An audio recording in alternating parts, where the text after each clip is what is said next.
Hello दोस्तों। मेरा नाम है स्टीव पिंटो और मैं आप सबका स्वागत करता हूँ हमारे इस साइबर सिक्योरिटी कोर्स पर। हेलो दोस्तों, कैसे हो आप सब? Welcome back to another video. आज हमारा डे 69 रहेगा।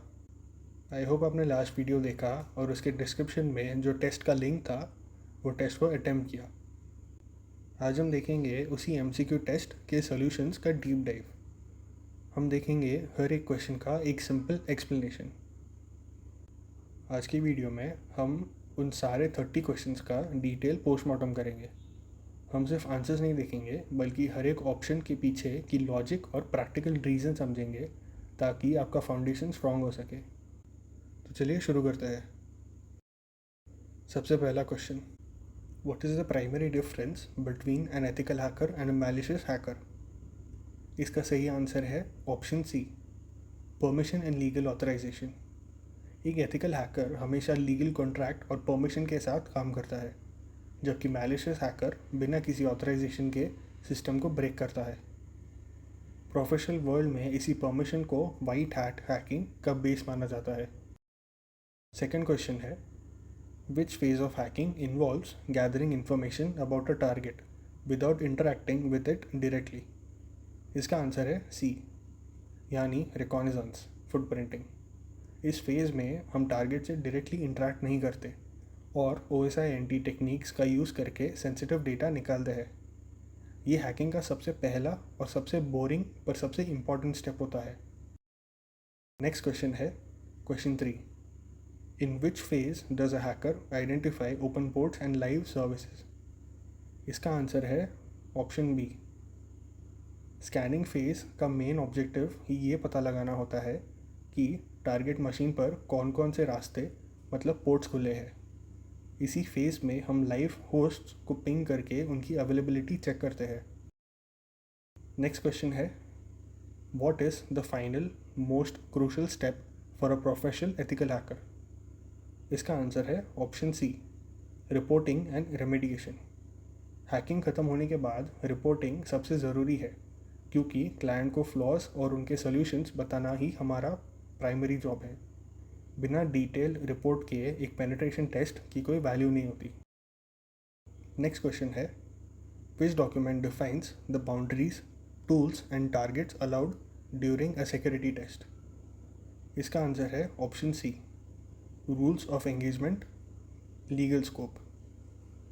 रूल्स ऑफ एंगेजमेंट एक लीगल डॉक्यूमेंट है जो डिसाइड करता है कि आपका टेस्ट कितना डीप जा सकता है और कौन सी सिस्टम्स ऑफ लिमिट्स है।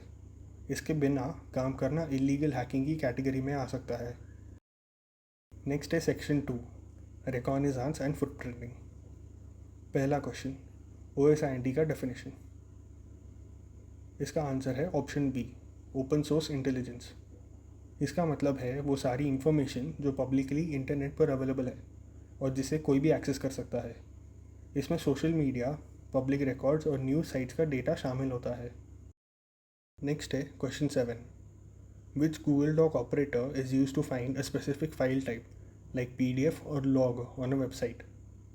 इसका सही आंसर है option C, file type operator का यूज़ करके हम स्पेसिफिकली PDF, डॉकएक्स या लॉग फाइल्स सर्च कर सकते हैं जो सर्वर पर गलती से एक्सपोज हो गए हो। ये एक हैकर का सबसे पावरफुल सर्चिंग वेपन होता है।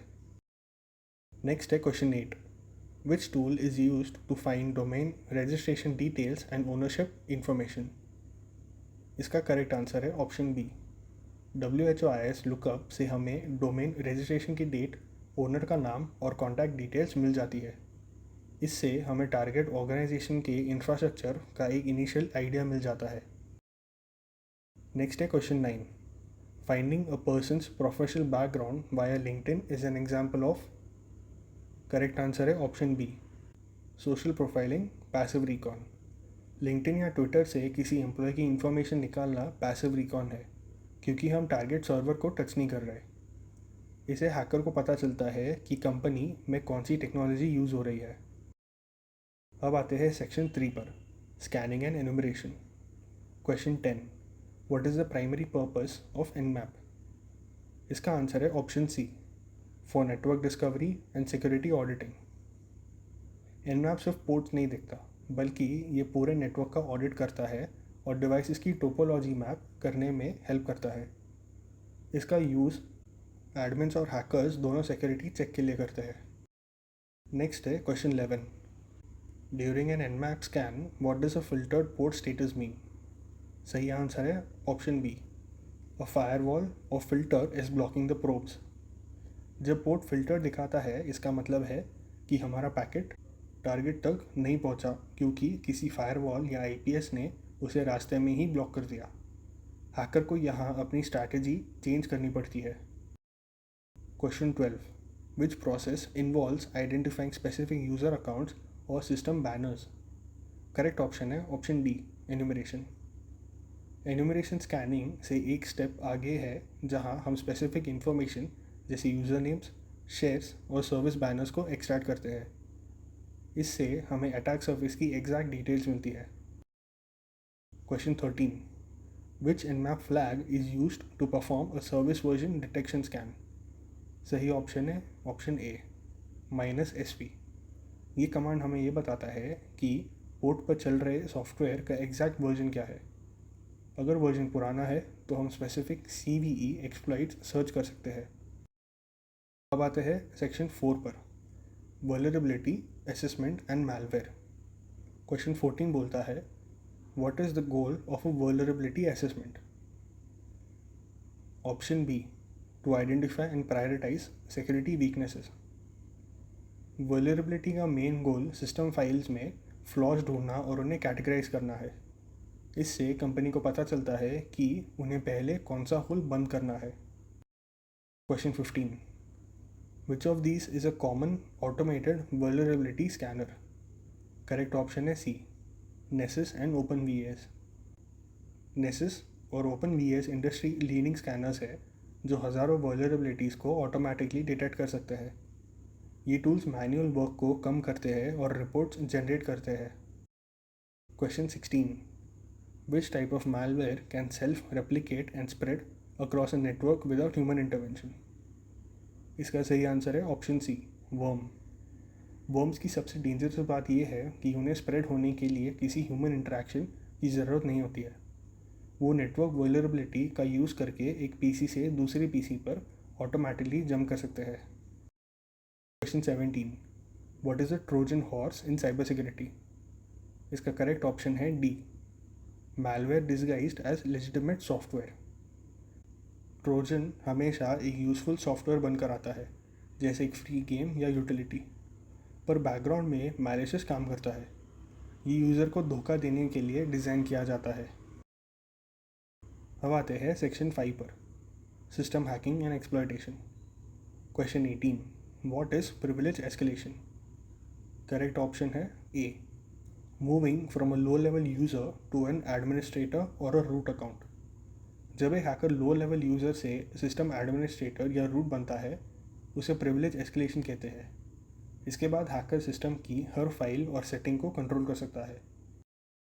Question 19। Which framework is most famous for developing and executing exploit code? इसका सही आंसर है ऑप्शन बी, मेटास्प्लॉइट।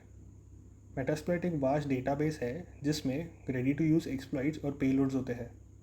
ये हैकर्स को डिफ़िकल्ट एक्सप्लॉइटेशन प्रोसेस को ऑटोमेट करने में मदद करता है। नेक्स्ट है क्वेश्चन 20।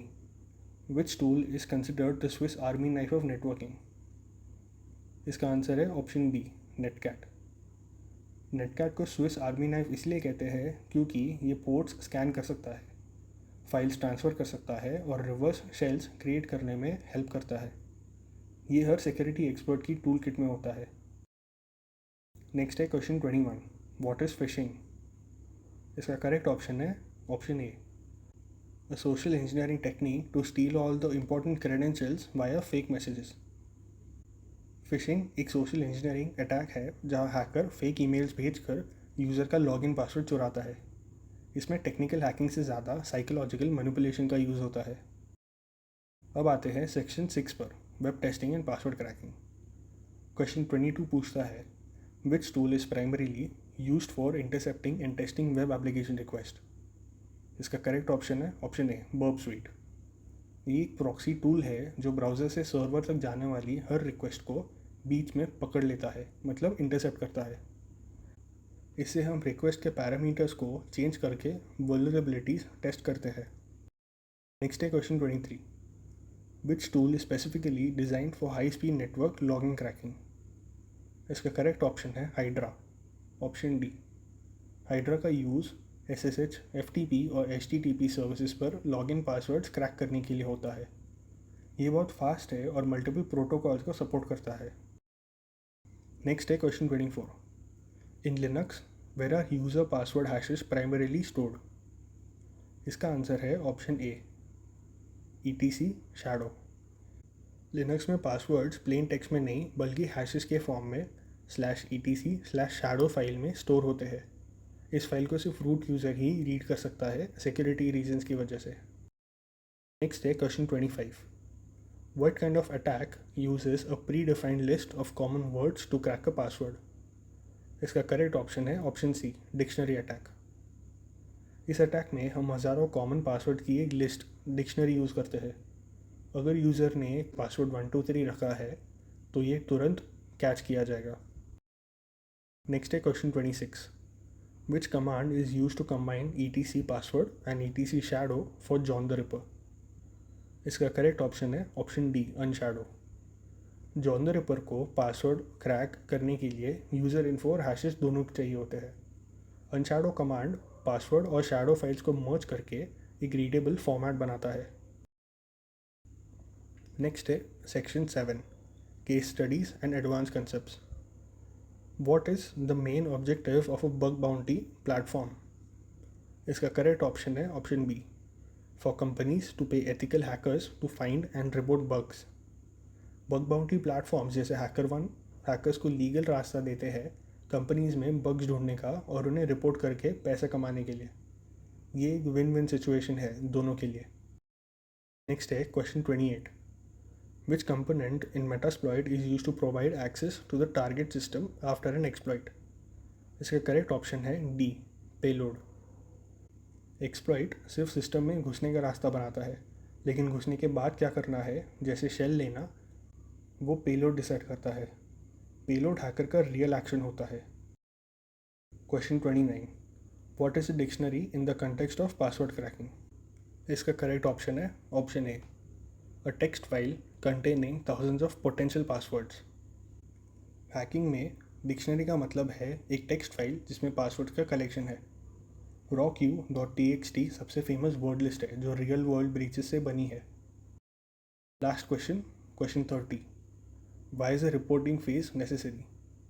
इसका करेक्ट ऑप्शन है C, to provide proof of work and help the client fix vulnerabilities. एक एथिकल हैकर की रिपोर्ट ही क्लाइंट के लिए गाइड होती है सिक्योरिटी इंप्रूव करने के लिए। रिपोर्टिंग से ही हैकर का प्रोफेशनलिज्म और इंटीग्रिटी प्रूव होती है। तो दोस्तों, ये थे हमारे मंथ 3 के सारे 30 क्वेश्चंस के डिटेल एक्सप्लेनेशंस। आई होप अभी किसी को भी कोई भी क्वेश्चंस में डाउट नहीं है, और अगर आपका स्कोर अच्छा नहीं आया तो फिर टेंशन मत लीजिए। ये रिवीजन इसलिए ही है ताकि आप अपनी गलतियों से सीखें। कल हम मिलेंगे मंथ 4 में, जहाँ हम देखेंगे वेब एप्लीकेशन आर्किटेक्चर के बारे में।